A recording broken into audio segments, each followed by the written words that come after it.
Taiwan has become something like the Asian version of Asterix and Obelix's irreducible village, a small enclave surrounded by a great empire that wants to engulf it. And as with the small Gallic village, the citizens of Taiwan also have their own magic potion to defend themselves against their enemies. Of course, in this case, we aren't talking about potions made by a druid, we're talking about the power of the United States of America. Well, the United States, and also, recently, well, something else. Folks, Taiwan has a new ally, a new secret advantage that is already fueling Beijing's wrath. So listen up.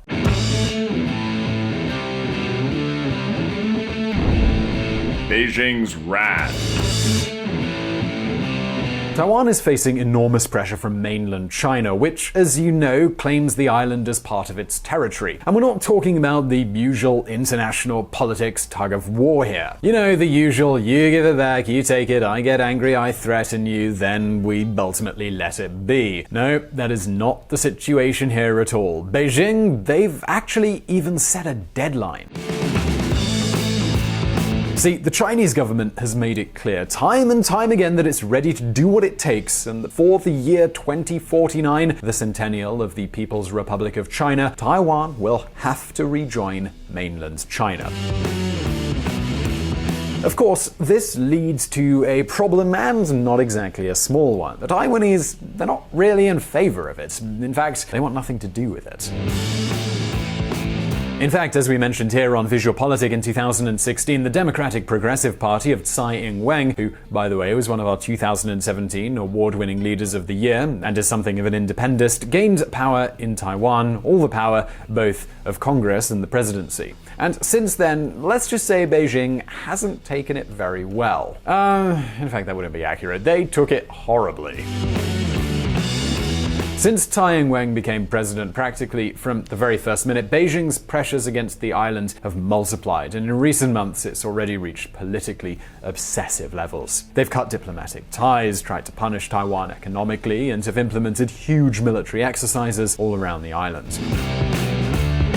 But that's not all. Xi Jinping's government is also using all its means to erase Taiwan's name and identity from the map. For example, when we published our first video about Taiwan, 20 countries formally recognized the island's government in Taipei as China's legitimate government. Yes, as we've covered before, Taiwan has never declared its independence, but for years it's claimed it's China's legitimate government. And of course, diplomatically, a country can only have one recognized government.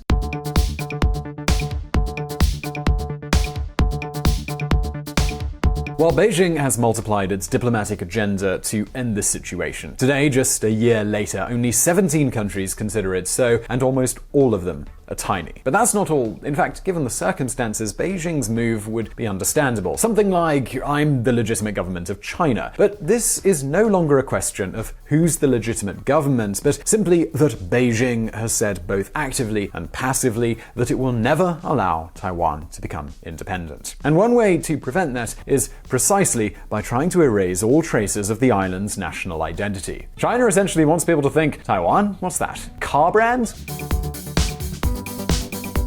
You see, in order to pull this off, Beijing is blocking the presence of Taiwanese representatives, and even its journalists, from all of the international bodies that it can, such as the World Health Organization. It's fining companies that sell products in China with the Made in Taiwan label. This is something that has happened to the Japanese chain Muji. Another case we know about is that of the Gap clothing chain, which had to apologize for selling t-shirts in North America that didn't include Taiwan as part of China. Even Taiwanese music groups like the indie punk band Fire X, who don't support the reunification, are disappearing from Chinese streaming music services. And how about one more example? Well, due to Beijing's threats, airlines from all over the world are no longer using the island's name. Yep, you really did hear that right. Even American companies aren't using Taiwan's name anymore. I mean, yes, you can absolutely book a ticket from New York to Taipei, but don't ask which country you're going to. Although, yes, unlike other international companies such as British Airways or Lufthansa, who are already selling tickets to Taiwan as part of China, American companies have simply resorted to the ghost country trick. The ghost country trick is them just selling tickets to Taipei, and when anyone asks, it's just a response of who cares. And we can't blame them. The Chinese aviation market is simply too big, and many companies have direct interests in that country. China's goal regarding Taiwan has never changed. That goal is to swallow up Taiwan's sovereignty, exterminate Taiwanese democracy, and achieve ultimate unification. Lee Teng-hui, Taiwan's first democratically elected president, to the New York Times. Without going any further, American Airlines is a shareholder of China Southern Airlines and Delta, on the other hand, of China Eastern Airlines. However, just a moment here, because it's not all bad news for Taiwan. Along with the US's support, the island has gained another powerful ally, or you could say Taiwan is developing its own magic potion. And no, I'm not talking about weapons. Listen up.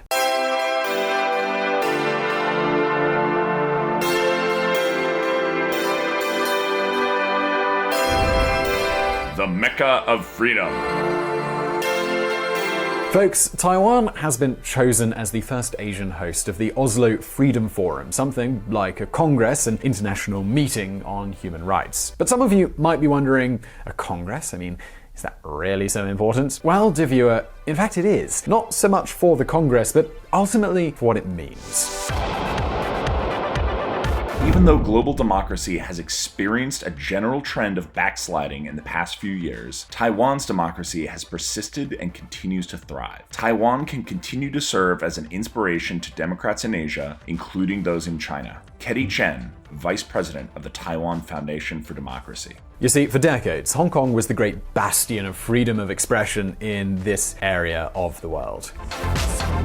Both international media and human rights organizations established their headquarters there. And not only that, Hong Kong also became a refuge for many political exiles, like, for example, the student leaders who led the Tiananmen Square protests. However, in recent times, as we've seen here on VisualPolitik, things have changed and Beijing has tightened its grip on Hong Kong's politics.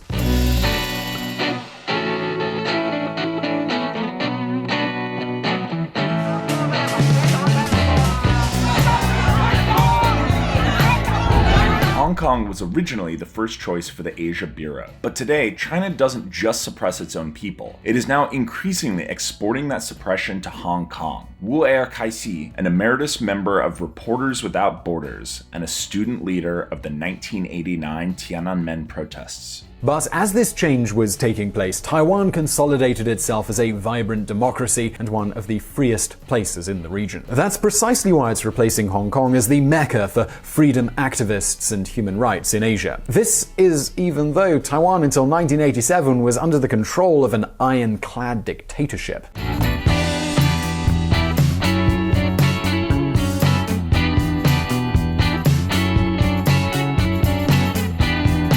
Now, for example, one of the human rights film festivals that used to be held in Hong Kong has been moved to Taiwan. Lam Wing-ki, one of the Hong Kong book publishers who was kidnapped by the Chinese government 2 years ago, has announced that he will reopen his bookstore in Taiwan. And Reporters Without Borders announced in 2017 that its first Asian office will be in Taipei.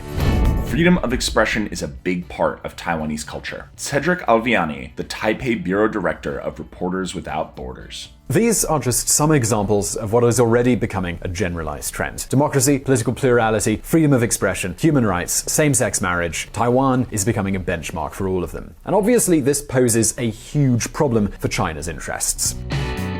For one, the Taiwanese love freedom, so of course they don't want anything to do with being ruled again by Beijing. And for another, while the Chinese government attempts to erase, to annihilate the Taiwanese identity throughout the world, the country has suddenly emerged as a center of freedom with all the influence that entails. Also, it's much harder to consider attacking a country that is famous for its commitment to human rights. The international community simply would not accept it. And the truth is that this may be Taiwan's best move. Listen up.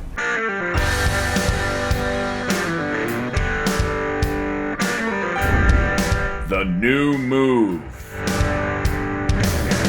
In mid-July 2018, the second Apache helicopter squadron made in Taiwan went into service. It's part of what is strengthening the partnership between Washington and Taipei, of which, incidentally, we're going to speak about in a future video. Among other things, this includes a significant increase in the sale of equipment and military technology to the island. Taiwan is buying helicopters, tanks, missiles, anti-aircraft systems, and now even wants to develop its own submarines. However, despite all of this, it seems increasingly clear that militarily it'll be difficult for Taiwan to stop China. The budget difference is simply overwhelming. China's military budget is between 15 and 20 times that of Taiwan, and it shows. Yes, it's true. Nowadays, there's the United States umbrella, but even that isn't enough. To have the guarantee that the international community would act in their favor, Taiwan needs to reinforce its influence in the world, especially if it wants to become an independent country. Now, the question we need to ask ourselves here is, how on earth are they going to be able to achieve this? Well, folks, though it may surprise you, the military strategy, while essential, may not actually be the most important thing here. Taiwan has to gain influence and prominence in the world while overcoming the economic problems that we talked about in a previous video. To do so, it can, for example, seek to attract students from all over Asia and indeed the world by giving them facilities, promoting programs in English, and attracting first-rate teachers. That would mean gaining a lot of influence and, of course, human capital. Second, Taiwan can set in motion an aggressive policy to attract multinationals and get them to establish not only factories here, but above all, research centers and administrative headquarters. They can do so by devoting special attention to attracting content creation companies, media, film studios, YouTubers, etc., etc.